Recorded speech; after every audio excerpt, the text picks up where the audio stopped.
네, 오늘은 예수님의 가정이라는 제목으로 함께 은혜 나누겠습니다. 오늘은 어버이 주일입니다. 저희 딸이 초등학교 한 3학년 때 어버이날이었는데요. 이제 저녁 준비를 하는 저와 아내에게 이제 딸이 다가오더니 엄마 아빠 눈 좀 감고 손 내밀어 보세요 그러는 거예요. 뭐 줄라나 보다 그러고는 기대하는 마음으로 눈 감고 손을 탁 내밀었더니 종이로 접은 카네이션과 카드를 한 장 내미는 거예요. 그 카드가 신용카드나 직불카드였으면 얼마나 좋았을까 생각했습니다만은 이제 감사 카드를 이제 손으로 꼭꼭 눌러 썼더라고요. 그 내용이 뭔가 하니까 엄마 아빠 저 키우시느라고 고생 많으셨어요. 오늘 하루는 아무 일도 하지 말고 푹 쉬세요. 사랑합니다. 이렇게 써놓은 거예요. 그래가지고 딸 때문에 고생한 거 하나도 없어. 엄마 아빠 너무 행복했어. 그런데 오늘은 엄마 아빠 아무 일도 안 하고 쉬면 되는 거지. 그러면 이제 저녁 준비는 네가 해. 그러고는 이제 저하고 아내가 식탁에 탁 앉았어요. 그랬더니 얘가 갑자기 고민에 탁 빠지더니 아하 이러면 되겠어요. 시켜 먹어요. 뭐 이러더라고요. 결국 저랑 아내가 저녁 준비 다 했습니다. 평소에는 늘 한결같이 그 자리에 계셔서 뭐 이렇게 늘 생각을 잘 못하고 살다가 어버이날 되면 그때야 우리가 한 번쯤 더 부모님들을 생각해 보게 되는 것 같습니다. 성도는 범사에 예수님의 장성한 분량까지 자라야 된다. 우리가 그렇게 말하고 또 그렇게 노력하잖아요. 그렇다고 한다면 예수님이 부모님에게 효도를 했던 것, 이제 이 부분까지도 우리가 예수님 닮아가야 하지 않겠는가 생각합니다. 그래서 오늘은 예수님 일생 전체 가운데서 십자가, 또 예수 그리스도의 부활 사건, 죄인들을 구속하심, 하나님 나라의 회복 같은 그런 아주 위대한 주제 말고 예수님께서 부모님과 함께 했던 그런 어떤 사건들만 좀 찾아가지고 예수님의 가족 사랑이라는 관점에서 말씀을 좀 보기를 원합니다. 예수님의 가족을 소개하자면 마가복음 6장 3절의 기록대로 아버지 요셉, 어머니 마리아, 그리고 예수님 본인 4명의 남자 형제들이 있었어요. 야고보, 요셉, 유다, 시몬. 그리고 이제 동생들 중에 이제 여동생들이 있었어요. 그래서 누이들이 있었다. 그러면은 최소한 2명 이상이죠. 그래서 엄마 아빠를 제외하면 7남매 중에 맞이든지 아니면 그 이상인 겁니다. 그러니까 굉장히 가족이 많은 거죠. 제가 이제 애들 둘 키우면서도 어떨 때 애들 키우는 게 힘들어 그러면 애 새 키우시는 분들은 막 비웃습니다. 새 키우는 분들은 무용담이 많더라고요. 차도 소형차는 안 된다. 외식비가 비싸가지고 외식도 우리는 잘 못한다. 쌀 20kg 한 달에 뚝딱 없어진다. 이런 무용담들을 막 얘기를 해요. 근데 예수님의 가족은 자녀가 7이나 됐으니 그 이상이니 얼마나 더 정신없고 힘들었을까. 부모님 그들을 키웠던 마리아와 요셉이 얼마나 힘들었을까 이런 생각을 해보게 되는 것이에요.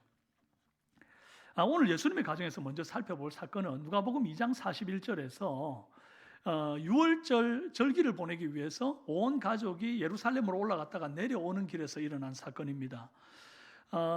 다 절기를 마치고 집으로 돌아오는 길에 마리아와 요셉이 자녀들이 잘 따라오겠거니 생각하고 하루길이나 내려왔는데 맏아들 예수님이 없어진 거예요. 이게 이제 초등학교 5학년짜리가 미아가 된 겁니다. 그러니 부모 마음이 얼마나 철렁 내려앉고 애가 닳고 불같이 마음이 타오르겠습니까? 그러니까 막 그 아이를 찾아가지고 다시 왔던 길을 거슬러 돌아가는데 이제 꼼꼼하게 뒤지면서 가야 되니까 하루길 내려왔는데 가면서 친족들과 아는 사람들을 집에 들리면서 갔기 때문에 3일 길이나 다시 돌아가서 성전에서 드디어 예수님을 만나게 되는 거예요. 이 사건 속에서 우리가 예수님의 가정에서 깨달아야 할 첫 번째가 뭔가 하니까 가족은 그 누구보다 서로에게 더 관심을 가져야 한다는 것입니다. 읽어봅시다.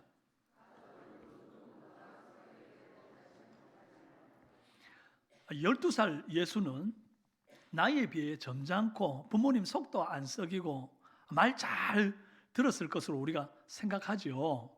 그랬을 겁니다. 그러니까 절기 마치고 돌아가는 길에 이 맏아들이 동생들 잘 챙기면서 내려와 주겠거니, 늘 하던 것처럼 그렇게 잘 해주겠거니 생각하고 생각 없이 내려온 거예요. 그런데 믿었던 맏아들 예수가 미아가 되어버린 겁니다. 근데 어떻게 하루길이나 내려오면서 그 부모가 아들 없어진 것을 모를 수가 있을까, 이런 생각을 좀 해보게 돼요.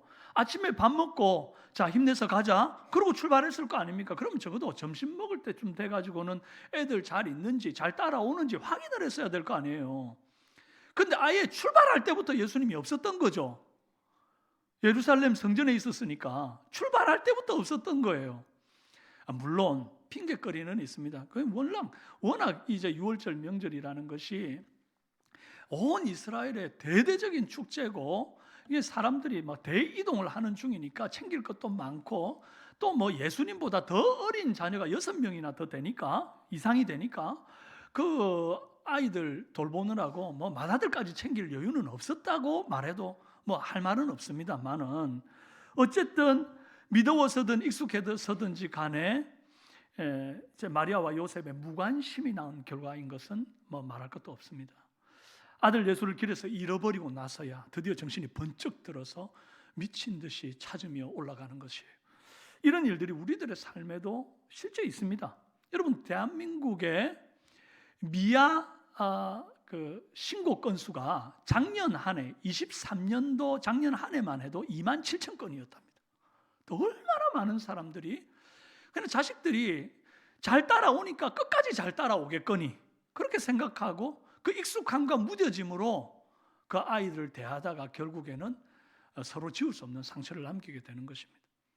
여러분들의 자녀들이 학교 가서 또 뭐 학원도 혼자 잘 다니고 친구들과 잘 놀고 집에서도 혼자 집 잘 보고 그러니까 늘 그렇게 잘 있겠거니 그냥 그렇게 무뎌지고 익숙해지면서 서로가 정말 이게 참 상처를 받게 되는 것이에요. 부부간에도 늘 무던히 직장 갔다가 잘 들어오시니까 뭐 밥 때 놓쳐서 들어오시면 밖에서 잘 드시고 들어오고, 또 뭐 여차하면 집에서 그냥 뚝딱뚝딱 자기 혼자서 또 잘 알아서 먹고 그러니까 그냥 잘 하는가 보다. 늘 저렇게 건강하게 내 곁에 있겠구나 이렇게 생각했는데, 어느 날 이제 갑작스러운 사고나 질병으로 세상을 떠나게 되면 그때 좀 더 잘할 걸 이렇게 후회하는 마음들이 생기는 것 아닙니까? 그러니 지금 내 곁에 있는 가족들에게 잘 하시기를 바라요. 더 관심 가져주시는 우리 삼성의 성도들이 되시기를 바랍니다. 우리 한번 서로 다짐하는 마음으로 좌우를 보면서 잘하겠습니다, 더 관심 갖겠습니다, 한번 얘기해 봅시다. 예. 그래요. 미아가 된 아들을 예수를 찾고 또 찾다가 드디어 예루살렘 성전에서 만났을 때 예수의 어머니 마리아가 예수께 한 말이 48절에 아이야 어찌하여 우리에게 이렇게 하였느냐, 보라 네 아버지와 내가 근심하여 너를 찾았노라. 이게 이제 뉘앙스가 이런 거예요. 너 왜 그랬어? 나하고 아빠가 얼마나 찾았는 줄 알아? 그런데 이제 12살 예수가 너무나 의외의 대답을 하는 거죠. 49절 예수께서 이르시되 어찌하여 나를 찾으셨나이까? 내가 내 아버지 집에 있어야 될 줄을 알지 못하셨나이까? 제 목소리로 하니까 이게 그럴싸하게 들리지, 이게 12살짜리 애가 어찌하여 나를 찾으셨나이까? 내가 내 아버지 집에 있어야 할 줄 알지 못하셨나이까? 그 느낌이 얼마나 생경하겠어요. 아니 잘못했다고 다시는 안 그러겠다고 손이 발이 되도록 빌어도 시원찮을 판에 아니 왜 나를 찾으셨어요? 나 하나님 아버지 집에 있어야 되는지 몰랐습니까? 이런 당돌한, 너무 당당한 이제 그런 대답을 하니까 부모로서 이게 받아들여지지가 않는 거예요. 그런데 성경은 이걸 뭐라고 얘기하는가 하니까 50절에 그 부모가 그가 하신 말씀을 깨닫지 못하더라. 아이 예수가 아빠 엄마 말귀를 못 알아들었다고 아이 예수를 탓하는 게 아니고 그 부모가 아이 예수가 한 말을 깨닫지 못했다는 거예요. 누가 잘못했다는 겁니까? 문맥상 누가 잘못했다는 거예요? 부모, 누가 아이랍니까? 돌봐드려야 됩니다. 그러면 부모가 잘못했다는 거 아닙니까? 부모 입장에서는 아이 예수가 지금 너무 철없어서 벌인 해프닝이라고 보는 것입니다. 아니 성전에 남아 있어야 될 것 같으면 적어도 최소한 말은 하고 남아야 될 것 아니에요. 그래야 머물러 있는 동안 지낼 곳을 마련해 준다든지 돈을 좀 찔러 준다든지 이런 게 있을 텐데 아무 말도 없이 있었습니다. 심지어 하루길 갔다가 사흘길 돌아왔으니 나흘 동안이나 지금 보호자도 없이 12살 아이가 보호자도 없이 돈도 없이 먹을 것도 또 잠잘 곳도 준비되지 않은 채 성전 앞에서 걸식하며 노숙하며 보냈다는 거예요. 이게 어떻게 부모가 이걸 받아들일 수 있냐고요. 이런 모든 행동이 정말 철없어서 한 행동으로밖에 안 보이는 거예요. 그런데 예수님의 대답을 보면 철저히 의도된 행동임을 알 수 있습니다. 그리고 성경도 오히려 그 부모가 깨닫지 못했다고 이렇게 진단을 하고 있는 거거든요. 자신을 언제까지 어린아이로만 보고 있는 그 요셉과 마리아에게 예수님께서 이제 내가 점점 떠날 때가 되어 간다는 사실을 알려주고 계시는 중인 거예요. 하나님 아버지의 뜻과 주님 주신 사명을 위해서 이제 부모의 품을 떠날 때가 되어 가니 마음 준비하시라고 일부러 이렇게 이제 하셨던 것입니다. 내가 아버지 집에 있어야 할 줄을 알지 못하겠습니까? 여러분 인정하기가 쉽지 않겠지만 내 자녀가 하나님 손에서 내 생각보다 더 빨리 크고 있다는 것을 여러분 아셔야 됩니다. 저도 이것을 깨달은 지가 얼마 안 됐습니다. 저희 집에 이제 아이들 키 클 때마다 키를 이렇게 재는 주자가 하나 있다 그랬잖아요. 스티커가 붙어 있고 그걸 볼펜으로 계속 이렇게 체크를 해 나가는데 올해 초에 저희 그 고등학교 2학년인 아들이 저보다 키가 커졌어요. 그러니까 와 벌써 이렇게 컸나? 내가 그동안 애를 너무 정말 이렇게 아이 취급을 하지 않았나? 이제 좀 어른 대우를 해줘야 되겠다 이런 생각을 좀 하게 됐어요. 여러분 자녀가 내 품 안에 머물러 있을 시간이 얼마 남지 않았다는 것을 깨달으면 깨달을수록 반드시 해야 되는 부모의 이 사명이 있는데 그게 뭔가 하니까 내 자녀가 하나님 아버지 집에 머물러 있도록 교육하는 일입니다. 지금 아이들이 교회에서 뛰어노는 거, 교회 와서 예배 드리는 거 이걸 굉장히 귀하게 여길 줄 알아야 합니다.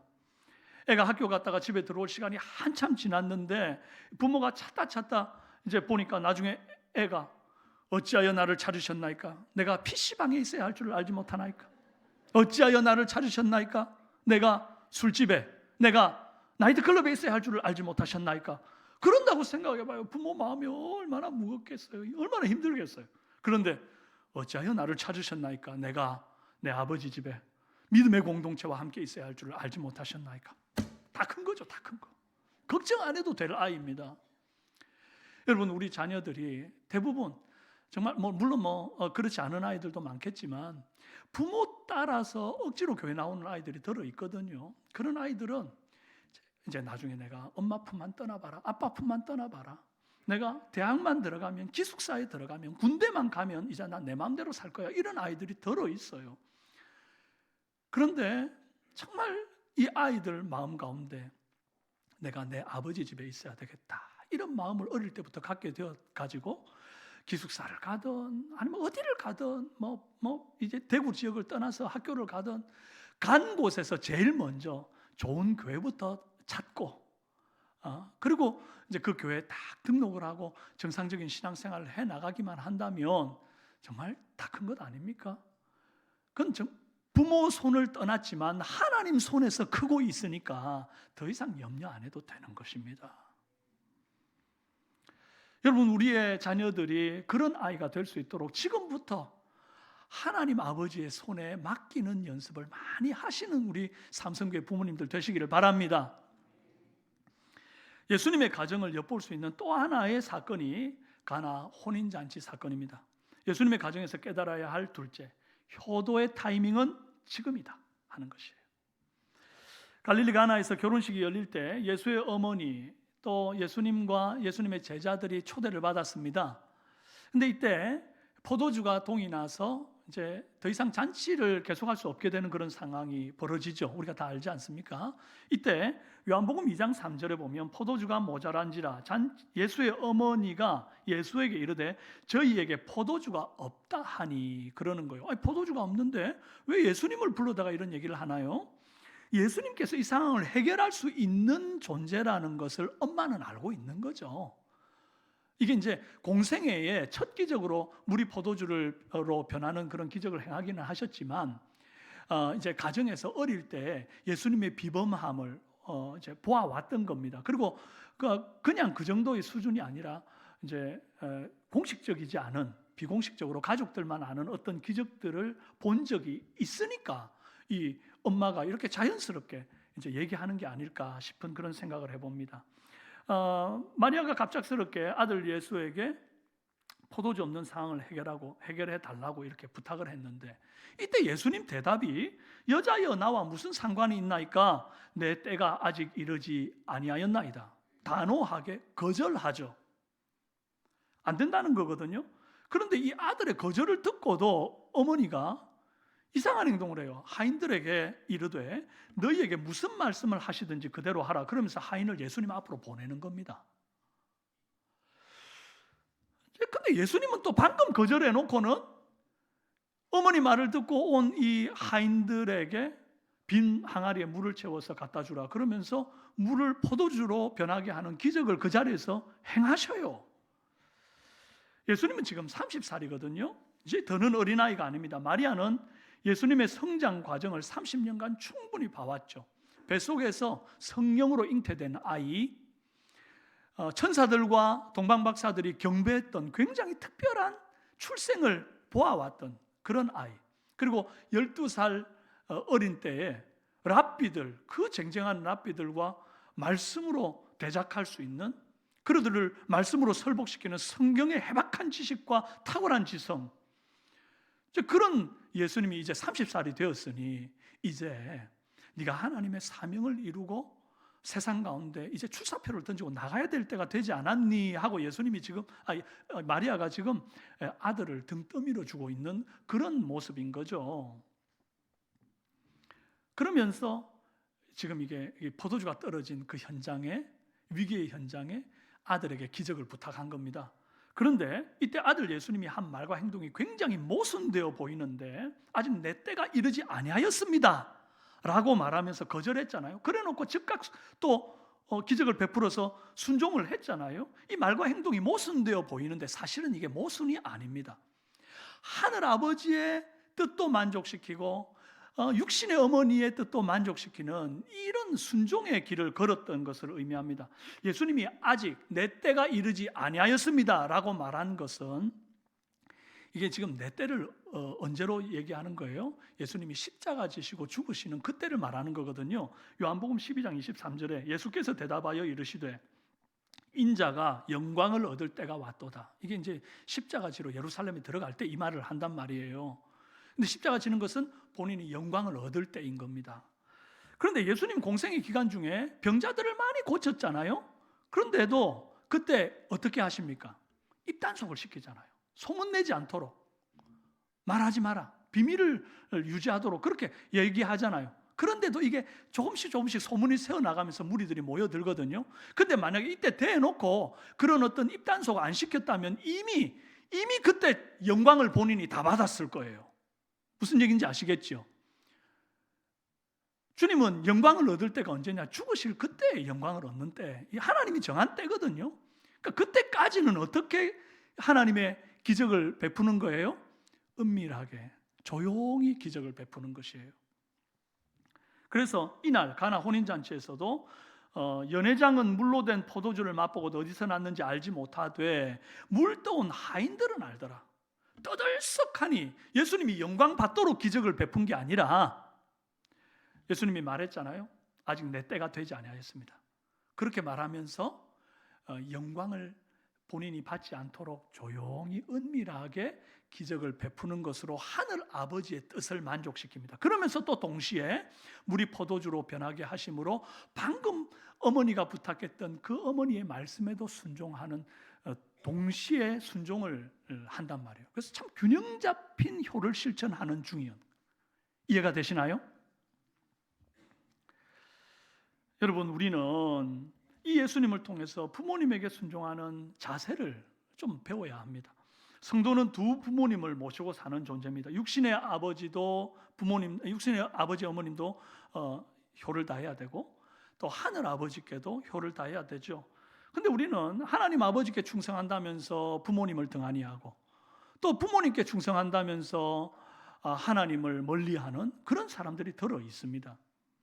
여러분, 그리고 또 순종의 타이밍, 효도의 타이밍은 다른 때가 아니라 지금 부모님 말씀이 딱 떨어진 이때인 줄로 믿습니다. 우리는 자꾸 효도를 뒤로 미루는 경향이 있어요. 제대하면 그때 효도하지. 결혼하고 좀 안정되면 그때 효도하지.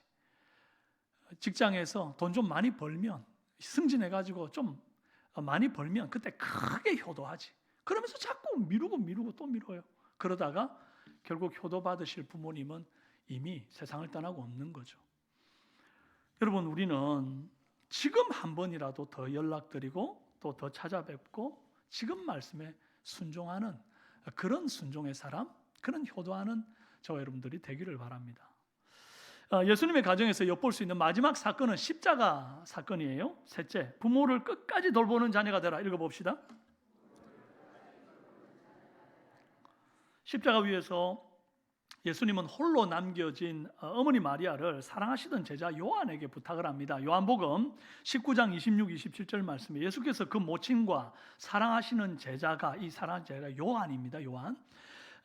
곁에 섰는 것을 보시고 그 모친께 말씀하시되 여자여 보소서 아들이니이다 하시고, 또 그 제자에게 이르시되 보라 네 어머니라 하신데 그때부터 그 제자가 자기 집에 모시니라. 여러분, 이 본문은 여러 가지 해석이 존재합니다. 오늘 딱 두 가지만 대표적으로 설명을 드리면, 예수님이 어머니 마리아를 향해서 여자여 보소서 아들이니이다 했잖아요. 왜 어머니 보소서 아들이니이다 이렇게 말하지 않았을까요? 어머니는 메테르라고 이제 단어를 쓰거든요. 그런데 그렇게 부르지 않고 여자여 귀네라고 하는 단어를 썼습니다. 이 귀네라는 단어는요, 이 베드로가 이제 그 예수님을 부인했던 그 빌라도 법정에서 말이죠, 자기에게 너 예수와 함께 있었던 도당이잖아 라고 말했던 그 여자 하인을 두고 귀네라고, 여자요 나 예수를 몰라 이렇게 말했을 때도 이 단어를 썼단 말이에요. 그런데 이것과 같은 단어를 이제 예수님 어머니 마리아에게 여자요 이렇게 썼잖아요. 그러니까 여성을 부르는 경어입니다, 이게. 근데 왜 그랬느냐? 이게 굉장히 수준 높은, 아주 차원 높은 위로를 어머니에게 드리고 있는 중이에요. 무슨 뜻인가 하니까 내가 지금 당신 배에서 나온 아들이 죽는다라고 슬퍼하지 마십시오. 나는 지금 메시아로서 죽습니다. 그래서 이제 메시아로서 자기 엄마를 향해서 이제 말하고 있는 거죠. 아들로서 말하는 것 같으면 엄마, 어머니 이렇게 말해야 되는데 지금 메시아로서 말하는 거예요. 여자여 보소서 아들이니이다. 또 동시에 이것이 무엇을 내포하는가 하니까 창세기 3장에 이제 예수님이 여자의 후손이 뱀의 머리를 밟을 것이라고 말하잖아요. 그래서 여자의 후손이 예수 그리스도거든요. 그래서 예수님께서 지금 마지막 십자가 상에서 본인이 바로 그 창세기에서 말했던 여자의 후손인 것을 다시 한번 모든 뭇백성들에게 알리는 중이기도 합니다. 그래서 여자여 보소서 아들입니다. 내가 바로 그 말한 여자의 후손 오리라 할 그 메시아입니다. 내가 그냥 당신의 아들로서 죽는다 슬퍼 마십시오. 인류를 구원할 대속의 사명을 지금 감당하는 메시아로서 죽으니 너무 슬퍼 마십시오라고 하는 굉장히 수준 높은 위로를 지금 하고 있는 중이라는 거예요. 또 다른 해석은 무엇인가 하니까 보소서 아들이니다라고 말할 때에 그 아들이 이 예수님 자신을 말하는 게 아니라 곁에 서 있던 요한을 두고 보소서 아들입니다 라고 말하는 것으로 해석하는 것입니다.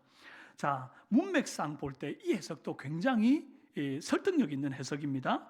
제가 여러분들 이해하기 좋도록 괄호를 넣었어요. 괄호를 빼면 성경에 있는 내용이고요. 자, 한번 보십시오. 이제 예수님이 이렇게 말했다는 거죠. 여자여, 옆에 있는 요한을 보소서. 이제부터 당신 아들입니다. 나는 당신을 돌봐줄 아들은 이제 곁에 없으니 당신이 이 요한을 아들로 여기십시오. 그 말이에요. 그리고 요한아, 네 옆을 보라. 내 어머니 마리아 보이지? 이제부터 네 어머니라. 이렇게 부탁했다는 거예요. 이런 해석이든 저런 해석이든 간에 예수님이 어머니 마리아를 제자 요한에게 부탁했다는 것은 변함없는 사실입니다. 예수님은 하나님 아버지의 뜻에 순종해서 지금 십자가상에서 자기의 목숨을 내어놓고 산제물 되어 드리고 있는 중입니다. 생명 다해서 아버지의 뜻에 순종하는 그런 절대 효심을 보여주고 계신 거예요.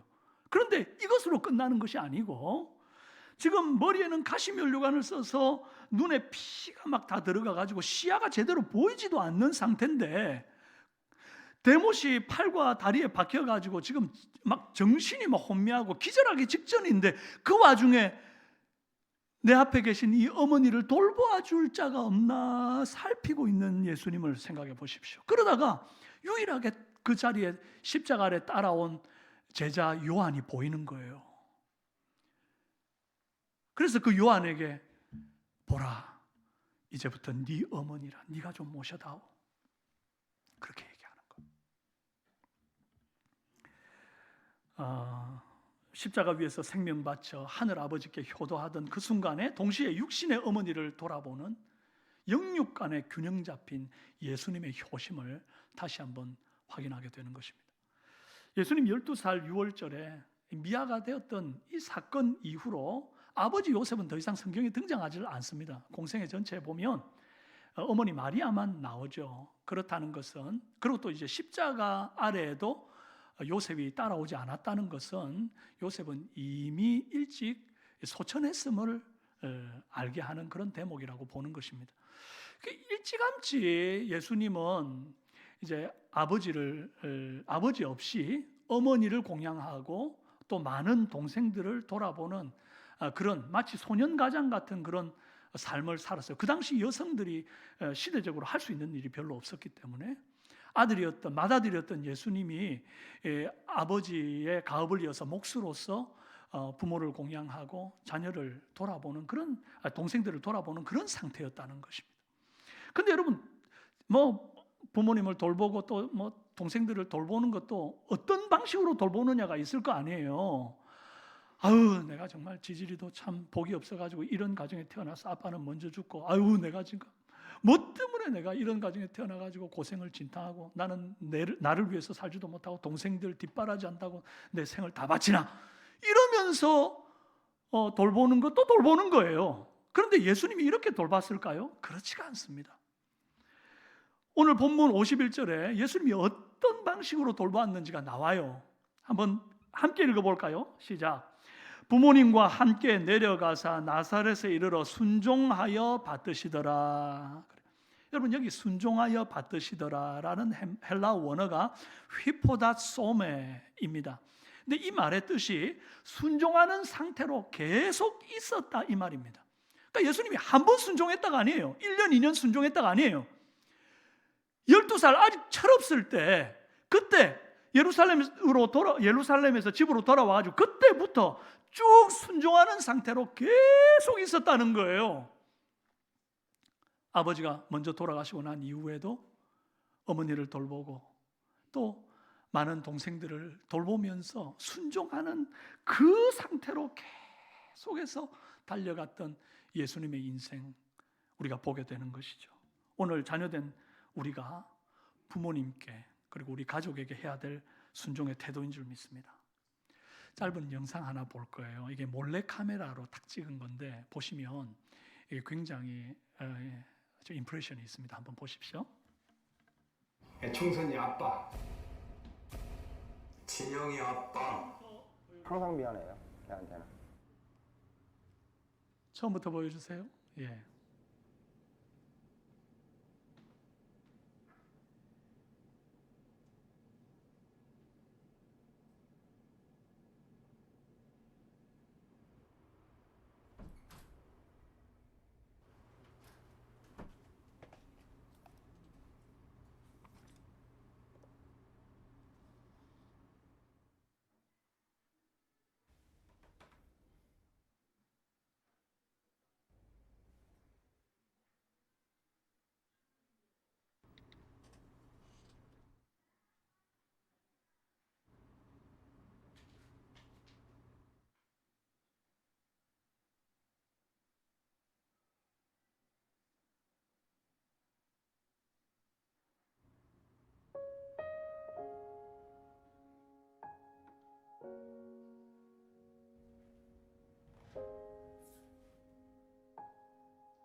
총선이 아빠 김용봉. 난 신왕철 아빠 신현기. 이영근입니다. 큰아들이. 저 영우 아버지 되는 사람입니다. 조유섭 아빠. 진영이 아빠. 성함은 김성복. 생각나지요. 그 아들 딸 만났다가 아들 가졌는데 요번에도 딸이 못 갈까 했는데 네 엄마, 아빠, 동생한테 신경 써주고 오지 말고 부모로서 이렇게 뭔가를 충분하게 해줘야 되는데 그런 것도 못 해주고 그래서 참 마음이 아픕니다. 아들이라는 것은 어느 누가 바꿀 수도 없는 것이고 크게 뭐 도와주지도 못했고 했는데 그들이 알아서 잘 커가지고. 계속 부족한 게 부모 마음 아닐까요? 죽는 순간까지. 그런 제가 그런 마음으로 살고 있어요. 계속 부족한 거예요. 너무 엄하게 했던 게 그게 좀 미안하죠. 미안해요.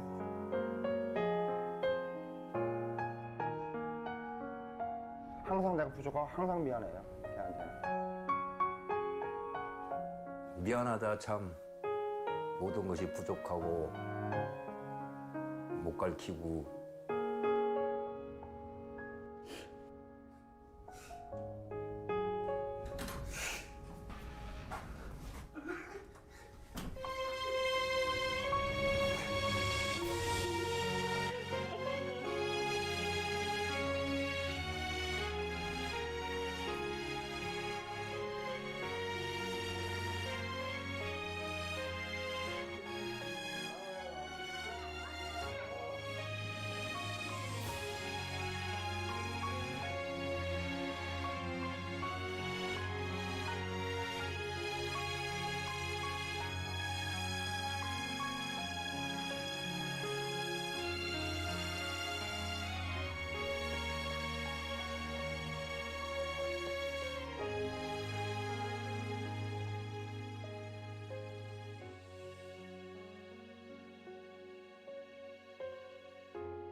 세상 천지 부모 없이 큰 자식이 어디 있겠습니까?